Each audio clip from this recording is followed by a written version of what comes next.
Hello, and welcome to the IFTSA Closing and Awards Ceremony. I'd like to welcome IFTSA President Kiri Mitchell to get us started today. Hi everyone, my name is Kiri and welcome to the first award ceremony. Thank you for being here today as we celebrate the accomplishments of our volunteers, leaders, and competition finalists. We are honored to have IFT President Noel Anderson with us today. Noel is a strong advocate for the students in IFT, and it has been great working with him on the IFT Board of Directors this year. Noel, off to you.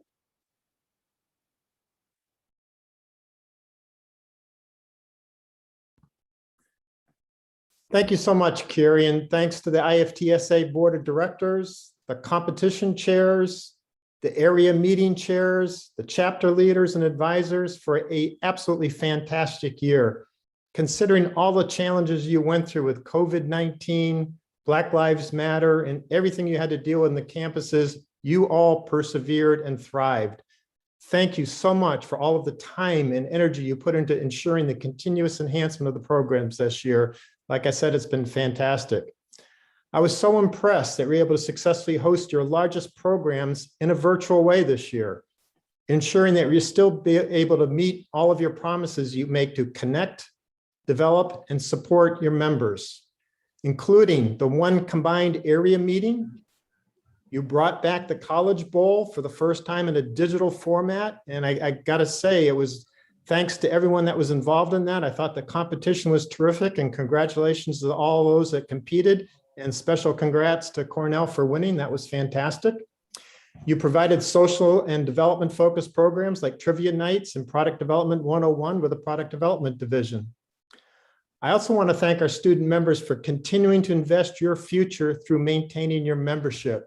You are the future of the science of food. You are the future of IFT. So thank you for being here, being involved, and being engaged.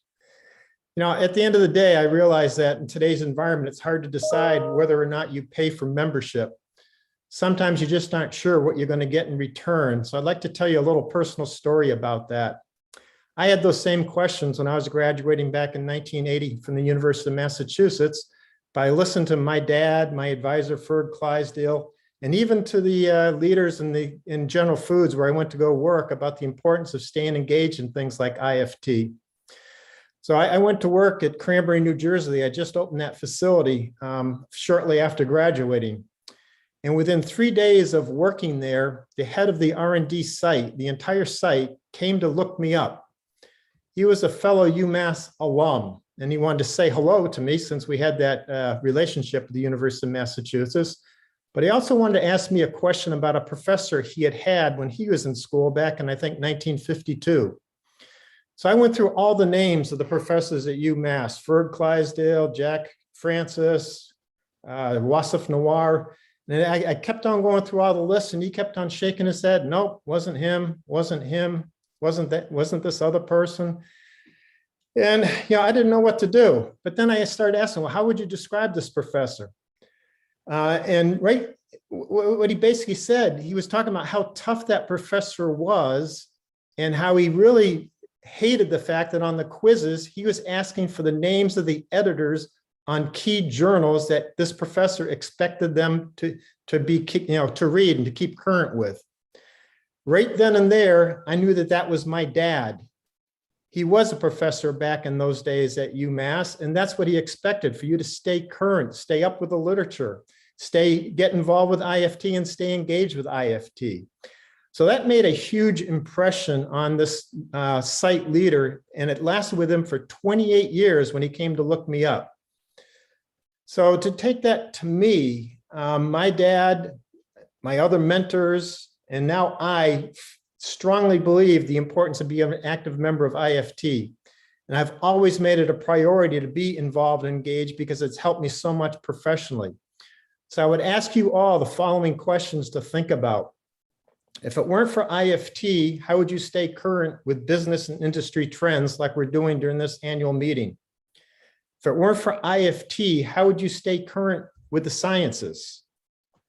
If it weren't for IFT and the network you can create, how are you going to solve the many challenges and answer the many questions you're going to be faced with in industry or academia if you don't know where to go to get some of those answers. Now, one of the things that I used to talk about to my teams when I was working in industry is I wanted them to be aware of what's going on outside of the four walls of the lab that they were working in and to be informed of what's going on a global basis. The experiences that I had by being engaged at IFT, whether it be on committees or being on the board of trustees for Feeding Tomorrow or as president or whatever, really helped me to grow as a leader. Where else are you going to get the experience to work from individuals from industry, academia, and government together with some of those people coming from around the globe? This is a unique experience that you're all going to appreciate later in your careers and benefit from. And finally, to me, it helped create a family of relationships, good friends that'll go out of the way to help me when I need it, friendships that I've had now for over 48 years. There are fantastic opportunities that come with membership, but again, I'll emphasize one key point. The secret sauce to me is for you to be and get engaged. You'll get so much more out of it than when you put into it. So I hope you'll all continue to be active, engaged members of IFT throughout your careers in life. And I also hope that you'll be like my dad and my mentors and advisors and invite others in to work, those that are working in the science of food, to become IFT members. They will be so glad you did. So my final note is congratulations to all of the winners that have been announced today. We hope you'll have a meaningful competition experience, and we can't wait to see you next year in Chicago in person. Yay. So back to you, Carrie. Thank you so much, Noel. I loved your story. I always love hearing your stories.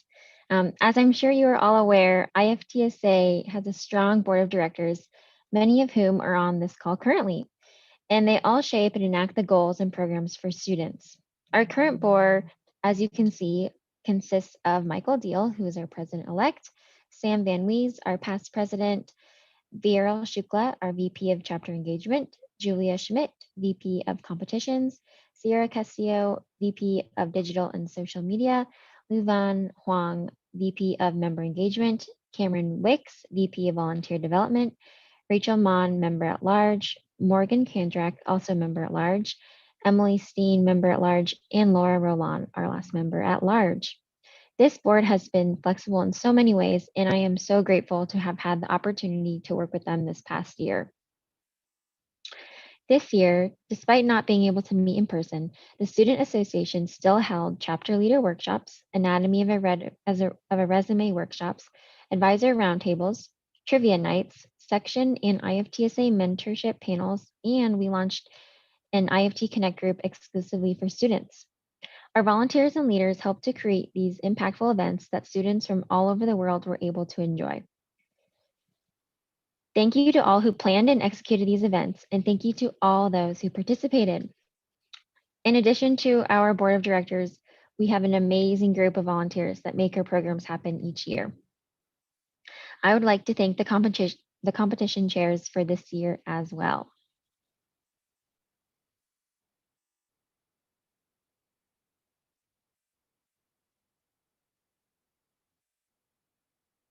Thank you to Elliot and Mirai.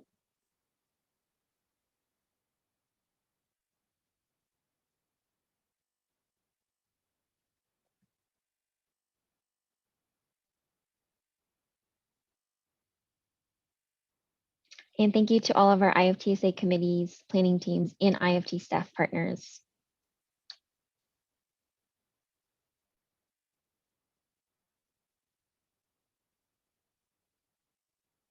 Thank you. As you can see, our huge list of judges. We couldn't do all the things that we do for our students without them.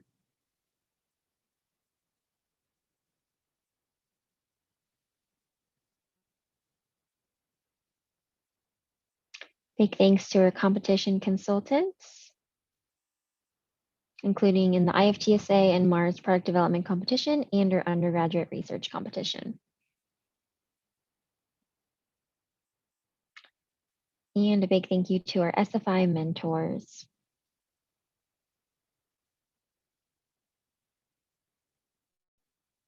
We also have incredible chapter leaders who are the main points of contact for many of our students and provide a great connection to the broader food community.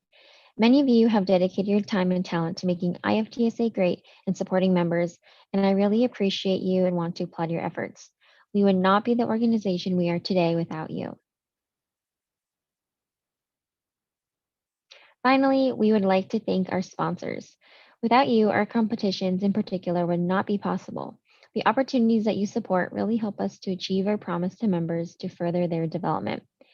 Thank you to Mars Wrigley for hosting the IFTSA Mars Wrigley Product Development Competition, Feeding Tomorrow, who sponsors our Developing Solutions for Developing Countries competitions, Camden BRI for their Graduate Video Research Competition, and Phi Tau Sigma for the Undergraduate Research Competition.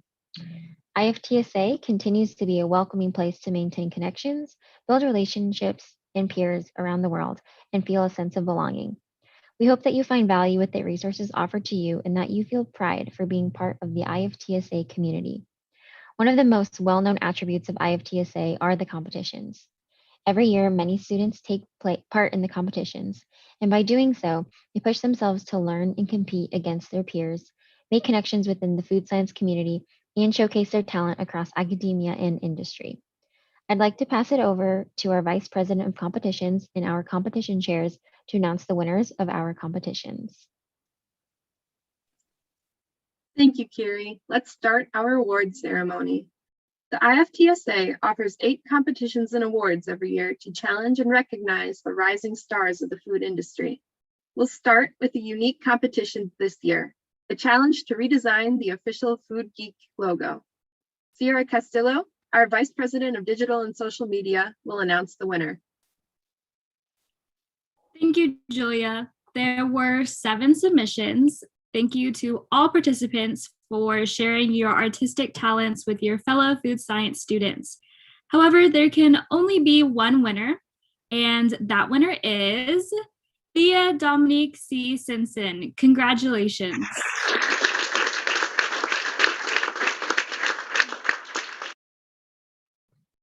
And next, we have the Smart Snacks for Kids product development competition. This competition challenges teams to create a healthy and fun product for students ages 3 to 17 that adheres to the strict Smart Snack guidelines set by the USDA. We had 6 finalist teams who presented some very impressive products. Thank you to all who participated. And in 3rd place, we have Little Sprouts from California State Polytechnic University at Pomona. And in 2nd place, we have Nodding Bear from McGill University. And finally, in 1st place, we have Sticko Dips from the University of Massachusetts Amherst. And we now would like to play a clip of the team presenting their product. Hello, everyone. We are Team Sticko Dips from the University of Massachusetts Amherst, and we're very excited to present to you today our product, Sticko Dips. Introducing Sticko Dips, a tasty, fun, and convenient snack pack consisting of 2 components, sweet, crunchy, colorful crackers and a creamy chocolate sunflower butter dip. Sticko Dips is a delicious and fun snack pack that is qualified as USDA Smart Snacking School. Our non-GMO, upcycled certified product contains organic ingredients and does not contain any artificial colors or flavors. Our formulation provides an excellent source of dietary fiber and vitamin D. The contrast in the 2 flavors and textures between the sweet, crunchy crackers and the chocolatey, creamy dip creates an exciting yet comforting eating experience for kids. These components are perfectly packed into 1 serving, promoting portion control and portability. Besides eating, kids can transform our uniquely shaped crackers into fun and educational design. Finally, for packaging, the tray is made from recyclable bio-based PET, whereas the cylinder film was made of post-consumer recycled PCR material, which does not require actions needed on the consumer end. In other words, the cylinder film can be disposed of in the trash, while the snack tray can be recycled as usual. Thank you to everyone who participated. Our next announcement is for the Excellence in Leadership Award. This award recognizes inspirational leadership ability from 1 undergraduate and 1 graduate IFTSA member. This year, our undergraduate winner is Philip Eberly from The Ohio State University. A leader in his state's Future Farmers of America organization and school's food science club, Philip has impressed us with his patience, positivity, and ability to uplift his peers. Great work, Philip.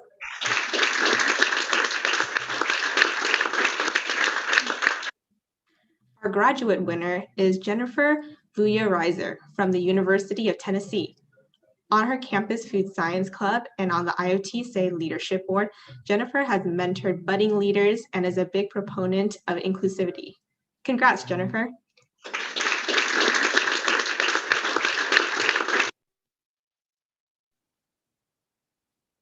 And with that, we're going to move on to the College Bowl competition. Hello, everyone. My name is Abby Summer, and I was chair of the College Bowl competition this year. If you don't know what College Bowl is, it's a quiz bowl style competition that tests food science students and their knowledge of the field. This year, our College Bowl competition moved fully online and utilized new tools, including Zoom breakout rooms and Buzz-in Live online buzzers. We successfully hosted 8 regional competitions this spring with the help of our amazing area meeting chairs, judges, moderators, timekeepers, and scorekeepers. To any of the volunteers who are watching at home, thank you so much for your help this year. We couldn't have done it without you. During the regional competitions, we had participation from around the globe, including teams from the US, Canada, and Ecuador. The preliminary rounds of the national competition were this past Saturday, and the finals were last night. You may have gotten to watch the open rounds on those days and seen the hard work that our teams put in this year. I want to congratulate the 8 regional finalists, which are shown on the screen: the University of Maryland, Ohio State University, Cornell University, the University of Wisconsin-Madison, the University of California, Davis, Cal Poly San Luis Obispo, Louisiana State University, and the University of Georgia. The final 2 rounds were last night, and we saw intense competition between Ohio State University, the University of Maryland, and Cornell. In the end, Cornell was the undefeated champion.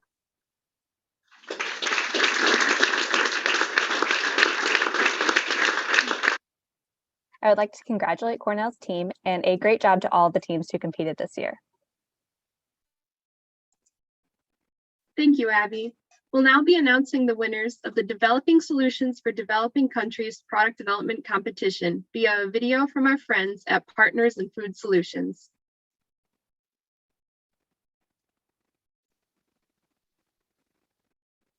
Hello, everyone. My name is Christian Dejo. I'm the Regional Program Director for Partners in Food Solutions in West Africa.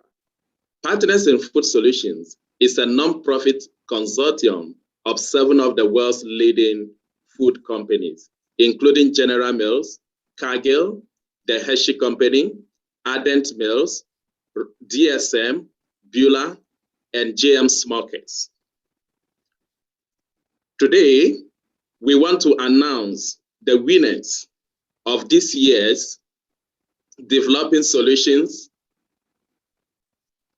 for Developing Countries competition, sponsored by Feeding Tomorrow Foundation. And the theme is making ugali into a nutritious, shelf-stable product to solve the problem of malnutrition in the developing world. The 3rd place, you have a product called Miflo, which was made by Miflo Agro Paris Tech. The 2nd product is Uganda, which is a whole grain maize fortified with soya bean flour, made by Njabu team from Bogo University. The 1st is your favorite product, Hoda, fortified with vitamins and minerals, made by Hodari University of Costa Rica. I would like to use this opportunity to thank all the participants and the panel of judges. Thank you.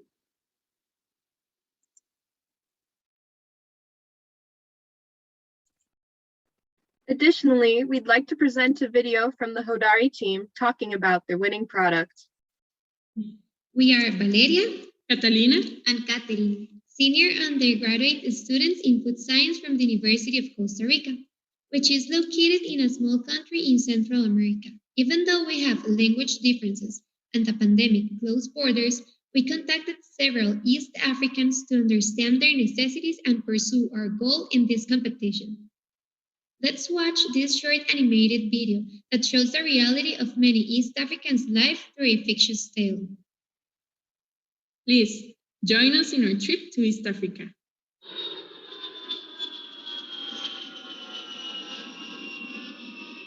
Welcome. We have just arrived in Kenya, one of the countries from East Africa. Meet our friend Lelo, a low-income Kenyan we met through social media and lives in one of many countryside areas of the country. He's a hardworking farmer whose daily tasks involve extensive physical labors. In order to supply her energy requirements, she eats daily maize-based dishes. Her favorite traditional dish is ugali, a thick porridge prepared with refined maize flour or whole grain maize meal. However, Lela doesn't like to consume ugali made from whole grain maize meal because of its short shelf life and due to the development of unpleasant hot taste and others over time. She also avoids it, as some of her neighbors will judge her when she consumes unrefined maize ugali because its consumption is associated with poverty. However, what Lelo and her neighbors don't know is that the development of this unpleasant taste and others are caused by enzymatic and chemical rancidity reactions that may be prevented. She doesn't know either that whole grain maize meal is far more nutritious than refined maize flour. So you can imagine her surprise when we told her about the cause of the unpleasant taste of whole grain maize meal and its superior nutritional profile. A few months after the pandemic started, Lelo reached us and told us that she would like to eat a healthier diet, including more nutritious dishes while still enjoying affordable traditional foods that she is used to. We started with some research and found out that ugali is a synonym of a strength or real food. But we wondered, how can it symbolize strength or real food if ugali is mostly made from shifted maize flour? We were convinced we could help our friend Lelo, so we embraced this challenge by developing Holari, which means brave in Swahili. It symbolizes heart of a lion and represents our proposal, which is bold and strong. We propose different milling solutions to address rancidity issues and increase the shelf life of 100% whole grain maize meal, which is vital to prepare ugali.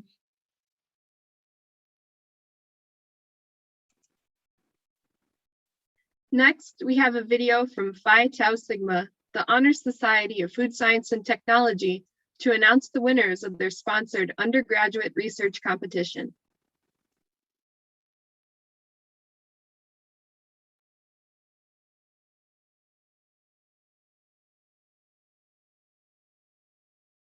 Undergraduate research competition is sponsored by Phi Tau Sigma, the Honor Society of Food Science and Technology. My name is Rodrigo Tarte, and I'm the president of Phi Tau Sigma. The purposes of Phi Tau Sigma are to encourage the application of fundamental scientific principles to food science and technology, to stimulate the exchange of scientific knowledge through meetings, lectures, and publications, to establish and maintain a network of like-minded professionals, to promote charitable, scientific, literary, and educational programs, and the reason we're here today to recognize and honor professional achievements of food scientists and technologists. The third place winner of this year's undergraduate research competition is Catherine Lobeda from Virginia Tech. Congratulations, Catherine.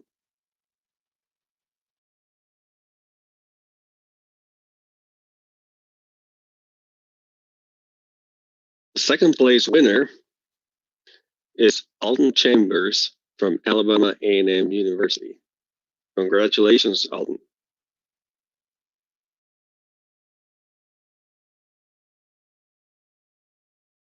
And this year's winner, first place of the undergraduate research competition, is Diana Karaje from The Ohio State University.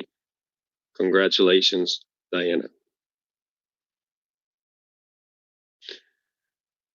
Thank you very much for all the participants and judges of this competition. Appreciate all your efforts. Phi Tau Sigma is delighted to sponsor the undergraduate research competition. If you Want to know more about Phi Tau Sigma? Please visit phi-tau-sigma.org. Thank you very much for your attention.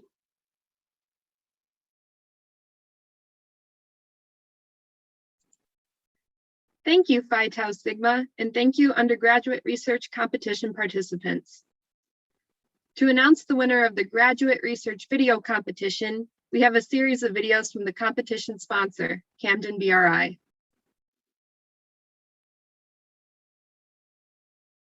Hi everyone, today we're here to review all the great work and videos of two awesome finalists for the graduate research video competition. And the graduate research video competition is an opportunity for graduates to show their research on science and food in a fun and creative way. However, the challenge is doing the video in 3 minutes or less. And these are Grace finalists for 2021. Grace Dewi from University of Minnesota, Samadou Gar from Montana State University. And before we get too far, let's not forget our sponsor for this competition, Camden BRI. Camden BRI was founded in 1919. It now offers a wide range of analysis, testing services, as well as operational support underpinned by vigorous progress of research, innovation, and disseminated through extensive knowledge management activities, including training and publishing leading industry guidance, many of which have independently accredited. Camden have been serving over 3,000 member companies, providing from large international business to small international operation in 86 worldwide companies. And we would like to thank them for the great support and commitment to the graduate research video competition. And now we have a champion for this competition. And this champion is from Camden BRI. We have Barton Edmond, the head of membership and training. He has a very illustrious career in the industry and one of the judges for this competition. He would have loved to say a few words to you. So without further ado, Barton. Thank you very much, Ahmed. It's my pleasure to join you live to announce the winner of the 2021 Graduate Research Video Competition. The winner of the competition will receive an all-expense-paid 10-day trip to the United Kingdom to learn about the European food and drink industry and visit our facilities at Camden BRI. I will also arrange a number of visits to some of the UK's top research centers of excellence. Camden BRI has been supporting the work of IFT for a number of years, but we were delighted to be able to start this competition during Professor Colin Dennis's presidency of IFT. We're now in our 6th year of the competition, and we've received a wide range of great videos and applications for review. As finalists of the competition, each student will receive a plaque and up to 5 free copies of Camden BRI guideline documents from the Camden BRI publication stores. I don't think it gets better than this.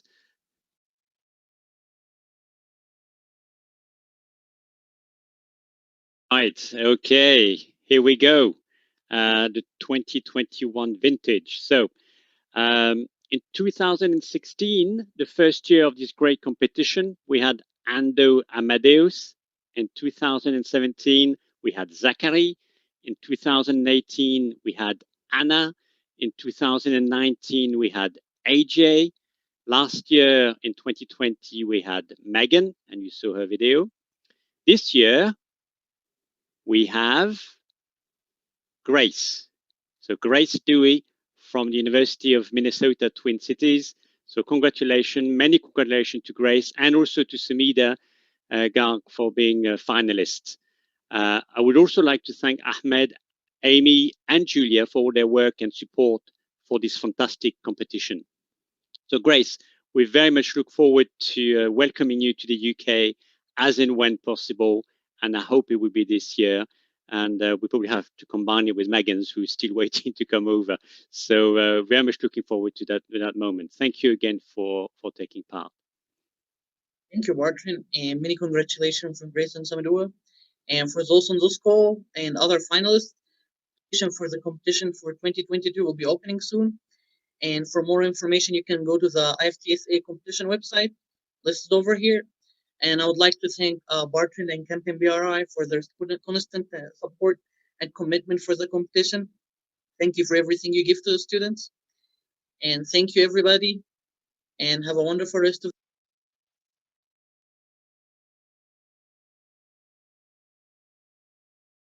What do peaches, poultry, and peanut butter have in common? They were all implicated in outbreaks involving a problematic pathogen called Salmonella.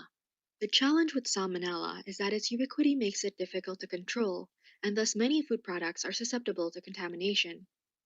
This is especially challenging in food-producing animals like turkeys, because Salmonella can be part of the normal bacterial population in their gastrointestinal tracts.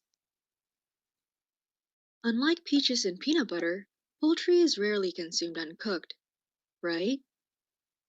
But anyone who has seen Gordon Ramsay's shows is probably familiar with scenes where the famous chef has to remind professionals of the importance of proper food preparation and storage, occasionally with an added expletive for emphasis. And he's absolutely right. Preparation and handling of food products play an integral role in preventing foodborne illnesses. Although infections with Salmonella are often self-limiting in healthy individuals, hospitalization may be necessary for those with weakened immune systems. This is an even greater concern amidst a global pandemic. Rest assured, the USDA's FSIS has Salmonella performance standards in place, and producers have implemented interventions to meet these goals. However, as Salmonella outbreaks continue to occur, finding additional safety measures is necessary to prevent foodborne illness and costly recalls. My research explores interventions that reduce Salmonella in turkeys and their products. There are three main goals to this. The first is to characterize their direct effect on the pathogen. The second, to explore their potential applications in turkey production, either on the farm or the processing line. And the third, to determine their impact on the product. I'm exploring two interventions that are commonly found in stores: probiotics and phytobiotics, which are plant-derived extracts. Both are generally recognized as safe by the FDA. Specifically, I'm exploring the potential of turkey-derived lactobacillus strains and extracts from cinnamon and lemongrass against a multi-drug resistant outbreak strain of Salmonella.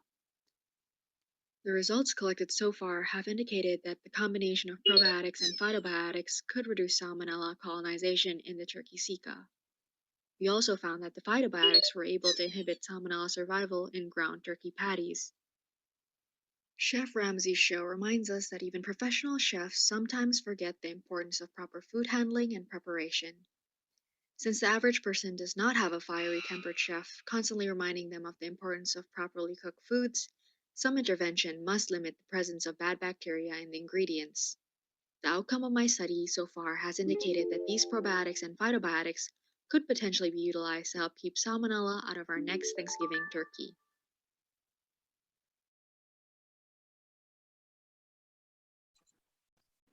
That was Grace's winning submission. Again, congrats, Grace. Thank you also to Camden BRI, and thanks to everybody who submitted. Next, we have a video from Mars Wrigley to announce the winner of the 31st Annual IFTSA and Mars Product Development Competition. Hello, everyone, and welcome to the 31st Annual IFTSA Mars Wrigley Product Development Competition.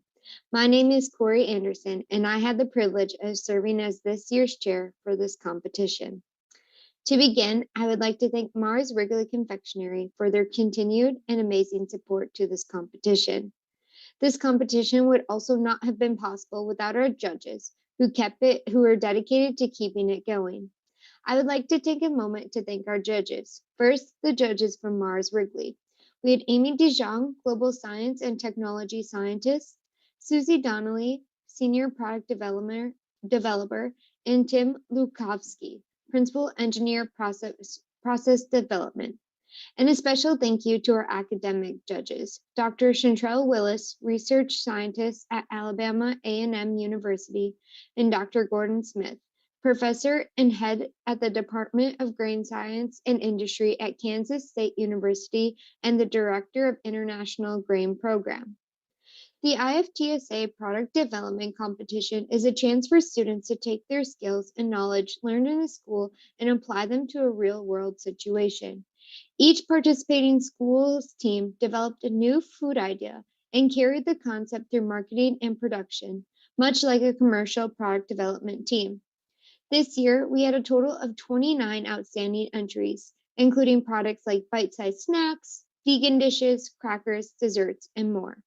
Our top 6 schools this year were University of Wisconsin-Madison, Cornell University, Cal Poly Pomona, McGill University, University of Massachusetts Amherst, and Cal Poly San Luis Obispo.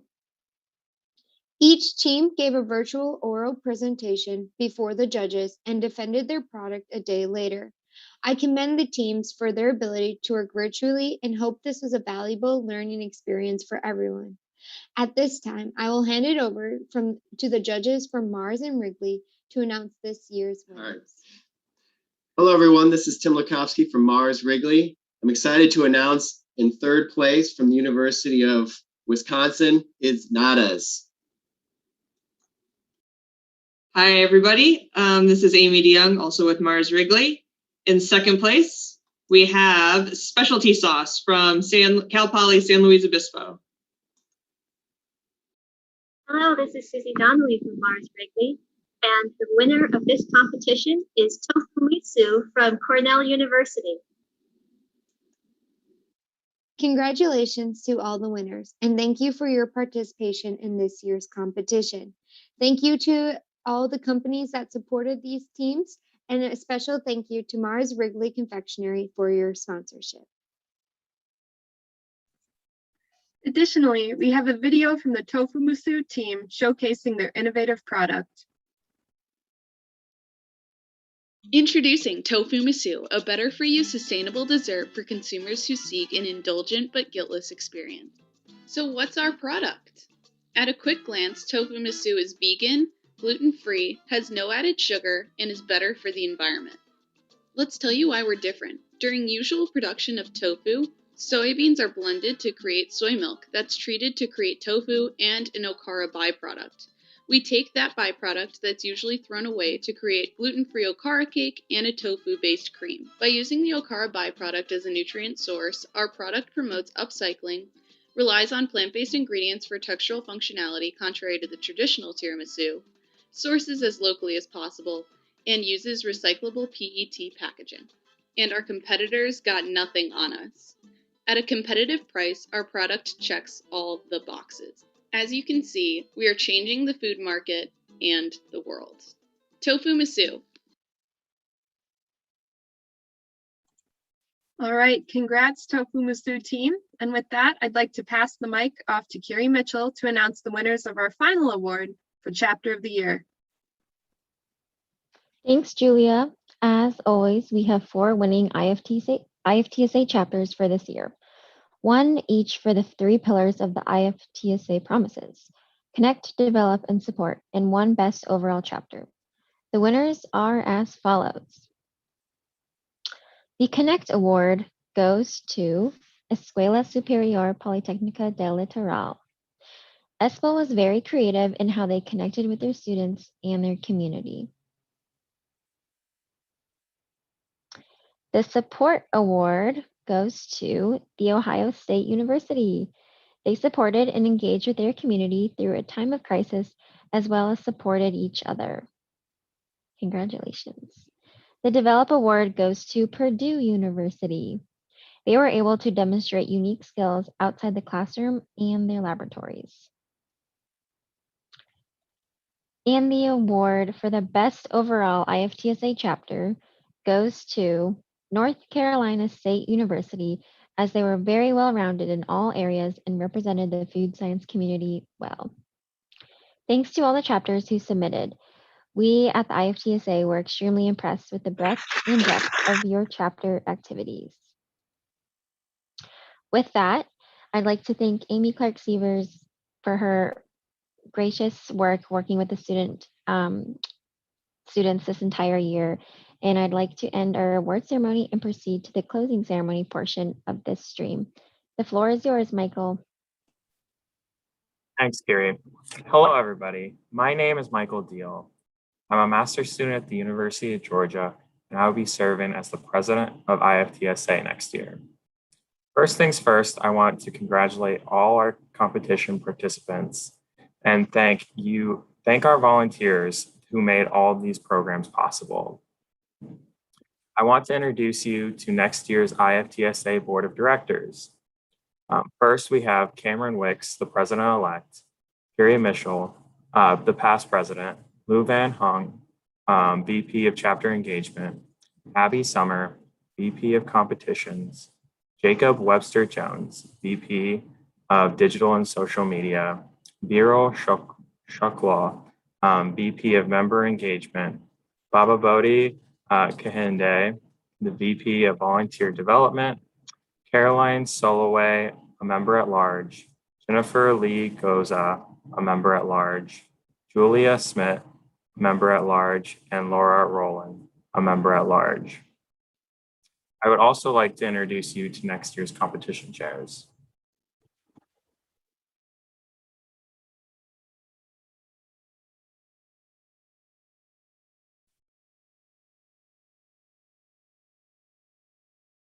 I'm excited for the upcoming year as schools and in-person events begin to return. We hope to continue to offer some virtual events to continue to connect students around the globe. IFTSA will continue to strive to be an inclusive and accepting organization for all students. We have been taking strategic steps forward to support students as they strive to pursue their education, connect people, ideas, and opportunities to help students pursue their professional and personal goals, and provide opportunities to develop skills beyond the classroom and lab. In August, we'll be hosting our annual chapter leader workshop on August 22nd. We encourage all chapter leaders to attend. We are also in the process of planning some professional development workshops and networking and social programs. More details will be released in the coming months. With that, we will conclude our IFTSA closing and award ceremony. Thank you again to all the competition participants, volunteers, and attendees. We can't wait to see you in 2022.